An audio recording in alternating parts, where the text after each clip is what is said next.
Okay, welcome to move पर। और मैंने नोटिस किया कि जो हमारे यहाँ पे मूवी रिव्यूअर्स की कम्युनिटी है वो ज्यादातर एनिमेटेड मूवीज या सीरीज पे बात नहीं करती है। फॉरेन वाले लोग काफी ज्यादा करते हैं, लेकिन यहाँ पे कम है। अगर होता भी है तो उन मूवी या सीरीज की बात होती है जो कि बहुत ज्यादा फेमस हो या फिर किसी बड़े नाम के अंडर हो, जैसे कि स्पाइडरवर्स या फिर व्हाट इफ सीजन 2। तो मैं सोच रहा था कि शायद मैं इस गैप को फिल कर सकूं और कुछ एनिमेटेड मूवी या सीरीज पे बात करूं। मैं दूसरी मूवीज पे भी बात करूंगा, लेकिन एनिमेटेड मूवीज और सीरीज पे भी। तो मैंने देखा हैज बीन होटल, जो कि 2019 से ही फैंस के दरमियान में काफी फेमस है, क्योंकि इसका पहला एपिसोड है जिसको हम पायलट एपिसोड कहते हैं, वो 2019 के अंदर एक यूट्यूब चैनल विजी पॉप की तरफ से आया था और उसके ऊपर अब मोर देन 100 मिलियन व्यूज है। लेकिन वो इतना अच्छा गया उसकी पहली एपिसोड या फिर उसका पायलट, कि प्राइम वीडियो वालों ने कहा कि हम इसके ऊपर फुल फ्लैश सीजन बनाएंगे 8 एपिसोड का, जो कि अब 2024 में आया है। इतने साल वेट करने के बाद। ओ भाई, ये क्या मैस है, लेकिन ये मैस बुरा नहीं, कमाल का मैस। इसके 8 एपिसोड में इतना कुछ बता दिया गया है कि ये खिचड़ी बन गई है। लेकिन ये मत भूलें, कभी बार खिचड़ी खाने का दिल कर भी जाता है। तो हम इसकी पहले समरी के बारे में बात करते हैं, बकाया सारी चीजें इसके बाद में काउंट करेंगे। इसकी समरी ये है कि हमारे जैसे लोग हैं यहाँ पे जो कि पूरी जिंदगी कांड करते हैं, बाद में हेल में चले जाते हैं, और हेल की बढ़ती हुई पॉपुलेशन की वजह से जो हेवन के लोग हैं वो परेशान है कि कभी हेल उनको ओवरथ्रो ना कर दे। तो इसलिए वो हर साल में एक दफा एक्सोर्सिस्ट मतलब एंजल्स की आर्मी भेजती है जो कि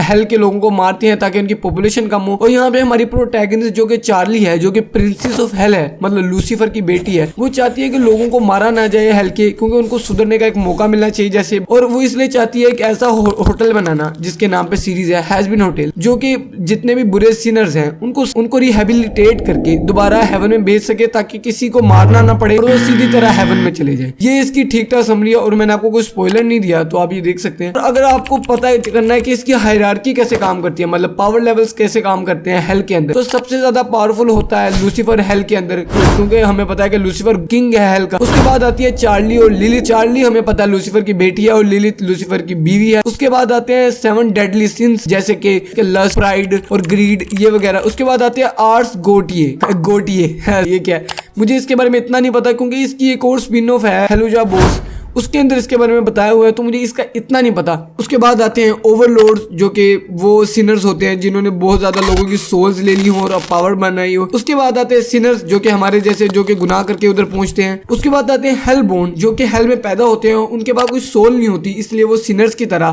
सोल लेके आगे पावरफुल नहीं और हो सकते। उसके बाद आते हैं इम्प्स एंड हेल हाउंड, जो कि वैसे होते हैं जैसे हमारे यहाँ पे पेट्स वगैरह होते हैं, कुत्ते बिल्लियां। तो ये होती है इनकी हायरार्की। अब हम बात कर लेते हैं कौन कौन से कैरेक्टर्स हैं जो मेनली कैरेक्टर्स हैं हैज बीन होटल के अंदर। सबसे मेन तो है चार्ली, फिर उसकी फ्रेंड वैगी, फिर उसके बाद आता है एंजल नर्स नशेड़ी, उसके बाद एक ओवरलॉर्ड जिसकी रूह किसी के पास कैद है हस, उसके बाद आते हैं सरपेंशियस जो कि इनका दुश्मन होता है लेकिन बाद में इनका साथ वाला बन जाता है, फिर लूसीफर, और उसके बाद मेरे 2 मेन फेवरेट कैरेक्टर एलेस्टर और निफ्टी।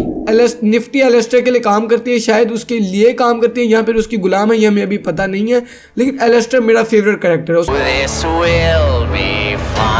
उसका दूसरा नाम है रेडियो डीमन, वो एक ओवरलोड है और वो इतना पावरफुल है जिस बंदे के पास जाता है उसकी फाड़ के रख देता है, और इसकी आवाज एक रेडियो की तरह है, हाँ सेम मेरी तरह जैसे मेरी अब हो गई है। और इसका विलन जो इस सीरीज में स्पेशली विलन है वो है एडम, हाँ वही फर्स्ट मैन एडम।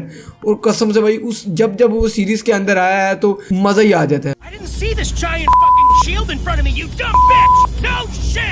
और मैं एक और मेन चीज बताना भूल गया, ये एक म्यूजिकल है तो इसके अंदर आपको गाने सुनने को मिलते रहेंगे। मैं अपने 5 जो मेरे फेवरेट गाने हैं वो रैंक कर देता हूँ। सबसे पहले मेरा है स्टेट गोन, फिर उसके बाद है हेल्स ग्रेटेस्ट डैड, फिर उसके बाद है हेल इज फॉरएवर, और एंड पे मेरा फेवरेट है आउट फॉर लव। अगर आप देखेंगे तो आपका कोई और भी फेवरेट हो सकता है, वो मुझे कमेंट्स में बता देना। और ये इसके बारे में अगर आप इसकी रेटिंग देखना चाहते हैं कि ये अच्छा या बुरा है, तो इसकी रेटिंग ये है कि टोमेटो मीटर पे उसको 79% और IMDb पे 7.8, और उसके बाद जो ऑडियंस रेटिंग समरी है 4.7 है, तो काफी अच्छे रिव्यूज हैं और आप इसको देख सकते हैं। ये बहुत अच्छा नहीं है, लेकिन अगर आप देखना चाहें इसका कॉन्सेप्ट तो आप देख सकते हैं। और मैं एक जरूरी बात करना चाहता हूँ कि मेरा जो चैनल है उसमें 25 वीडियोस हो चुकी है और मैं दरमियान में सोच रहा था मैं छोड़ जाऊँ, कुछ लोगों के 10 वीडियो पे 1000 हो जाते हैं, मैं बड़ा सैड भी हो गया था और मैं छोड़ने पे एक दफा आ ही गया, लेकिन बाद में मुझे याद आया कि नहीं मुझे छोड़ना नहीं है इसको, मैं वीडियोस डालता रहा। और मेरी जो पिछली लेटेस्ट वीडियो है उस पर 150 व्यूज क्रॉस कर गया। मुझे पता है ये कुछ भी नहीं है कुछ लोगों के लिए, लेकिन मेरे लिए बहुत बड़ी चीज़ है। मैं आपको थैंक यू कहना चाहता हूँ